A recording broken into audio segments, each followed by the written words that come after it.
तो hey guys फेरि पनि स्वागत छ हजुरहरूलाई मेरो नयाँ भिडियोमा। र आज चाहिँ अहिले चाहिँ हामी यहाँ रनिङ गरेर आइसकेको छौँ र कतिपय दाइहरू त्यहाँ कुदिराख्नु भएछ।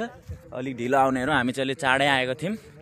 आज समथिङ 5 बजी यहाँ फिल्डमा आइपुगेको थिएँ आज चाहिँ, त्यसैले अलिक चाँडै निक्ले। भन्दा पनि अहिले त कति बज्यो भन्दाखेरि अहिले बिहानको 6:57 भइसकेको छ र हेर्न सक्नुहुन्छ घाम पनि धेरै माथि आइसक्यो र अहिले चाहिँ अलिक भन्नुपर्दा जाडै छ हल्का होइन। अब र अलिक फोगीहरू अलि बिहान चाहिँ अलिक धेरै थियो फोगीहरू, अहिले अलि हल्का हराउन थालेछ। र हामी चाहिँ यो रेलीको तल यो फिल्डमा प्र्याक्टिस गर्छौँ र यहाँ देख्न सक्नुहुन्छ सानो उयो छ र यहाँ हेर्न सक्नुहुन्छ दाइहरू यहाँ हुनुहुन्छ र दाइहरूसँग केही कुराकानी गराउँदै म लिएर जान चाहेँ।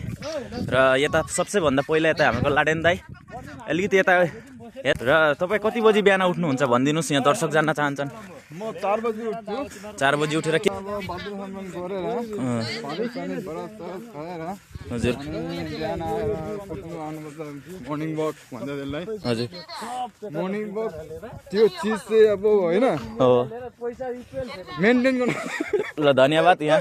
र अब साथै म लिएर जाँदैछु यता हाम्रो खड्का सारज्यूसँग र म उहाँको केही विषय जान्न चाहन्छु। उहाँ कति बजी के उठेर के गर्नुहुन्छ भन्नुहोस्।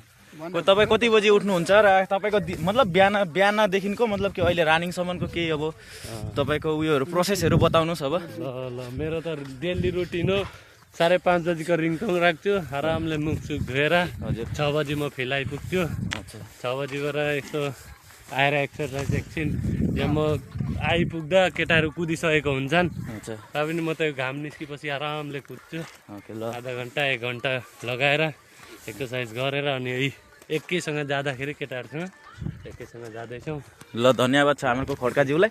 र अब साथै म हामीहरूको अब होइन यहाँको जे भने पनि यो हामीहरूको मेङ्गो ग्राउन्डको अलिक होइन अब ब्रस्टिस त भनौँ न, अब अलिकति पहिलादेखि दौडिराख्ने साथै अलिक सबैभन्दा अब होइन एउटा तागडावाला अब होइन एउटा हुन्छ नि एउटा हरेक ग्रुपमा या केही चिजमा एउटा हरेक फिल्डमा सबैभन्दा एउटा तागडा हुन्छ कि एउटा तागडा प्लेयर हो, त्यो चाहिँ यहाँ हुनुहुन्छ हामीहरूको लक्ष्य दाई। र अब लक्ष्य दाईले के आफ्नो दिनको बिहान भनिदिनुहोस्, अब बुझिहाल्नु के क्वेसन छ। बिहानको सुरुवात मेरो 5 बजी उठेर हुन्छ। हजुर त्यसपछि ब्रस गरेर 10-15 मिनट लाग्छ यसो बाहिरभित्र गर्नु पर्यो होइन। हजुर त्यहाँदेखि चाहिँ सिधै ग्राउन्डतिर आउँछु केटाहरूसँग। हजुर अनि यस्तो केही प्र्याक्टिस गऱ्यो। हजुर अनि अब यतिखेर जाने बेला भयो, लगभग 1 घन्टा यस्तो बस्छौँ। अब त्यही हो गाइस।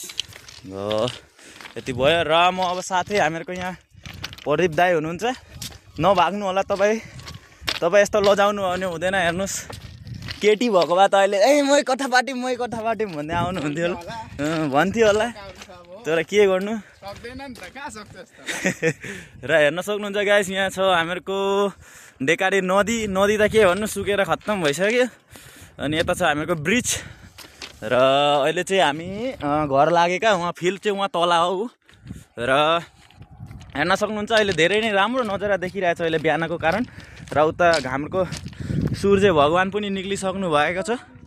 र यहाँ हेर्न सक्नुहुन्छ यो नयाँ अहिले चाहिँ उताको उयो गरेर यो कारेन्टको बनाउनुको कारणले गर्दा यो नयाँ कन्स्ट्रक्ट गरिसकेको छ। र यहाँ केम थियो तिनीहरू। र उता चाहिँ छ हामीहरूको बास दलङ हेर्न सक्नुहुन्छ गाइस। हेर्नु सबै बालु धेरै भइसक्यो होइन, नदी सबै सुकेर यो के को कारणले भन्दाखेरि अब त्यस्तो कौरी के भयो अनि बालु सालु लाने भएर खत्तम नदीको हालत यस्तो बनिसकेको छ अब। अनि र आज कुहिरो त के हराइसक्यो, खत्तम भइसक्यो। र दर्शकबिद आजको लागि यति नै थियो भिडियो। र आशा गर्छु हजुरहरूलाई यो भिडियो मन पर्यो भने लाइक गरिदिनु, सेयर गरिदिनु र अनि के गरिदिनु सब्सक्राइब। र फेसबुकबाट हेर्नु भएको छ भने फलो पनि गरिदिनु होला।